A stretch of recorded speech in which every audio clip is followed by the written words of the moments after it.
بایسکل څرنګه اختراع شو؟ د بایسکل اختراع د انسان لپاره یوه لویه ډالۍ ده. له دغې اختراع سره سم انسانانو هڅه وکړه چې هغه د ډیرو کارونو د سرته رسولو لپاره وکاروي. په 19مه میلادي پیړۍ کې یوې ډلې مخترع پوهانو د بخار د ماشین د بشپړولو او جوړولو کوښښ کاوه. یوه بله ډله پوهان په دې لټه کې شول ترڅو داسې یوه وسیله جوړه کړي چې دوه څرخې ولري او خلک وکولای شي پر هغه سپاره او په لارو او کوڅو کې وګرځي.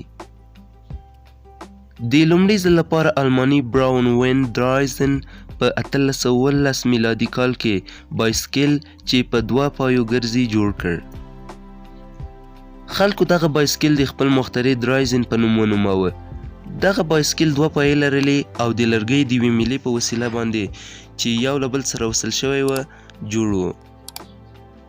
څوک به چې په دغه بایسکل سپور شو نو په ځمکه به یې خپلو پښو ته زور ورکاوه او پر مخ به یې حرکت کاوه.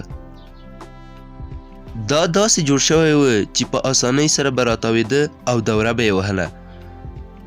دغې وسیلې ته به خلکو ګرانبیه اسب وایه. په پای کې په 1840 میلادي کال کې مکمیلان بایسکل لږ څه په مجهزه توګه جوړ کړ.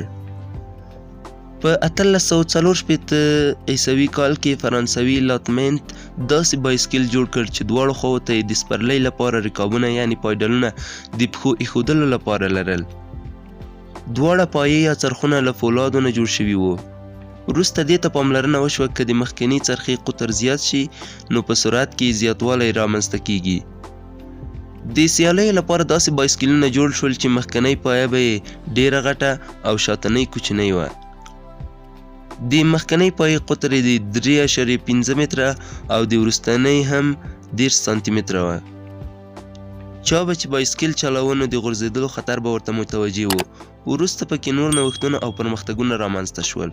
په پای کې په 1885 میلادي کال کې د نن ورځې محفوظ او خوندي بایسکل جوړ شو. د ناستې ځای پکې جوړ شو، پرمختللي پایډلونه ورته جوړ شول. همداراز د ماشومانو لپاره به د 3 پایو والا بایسکلونه او هم د 2 پایو بایسکلونه اختراع او جوړ شول. نن ورځ د بایسکلونو استعمال دومره ډیر شوی دی چې حتی په کلي او بانډو کې هم رواج موندلی دی.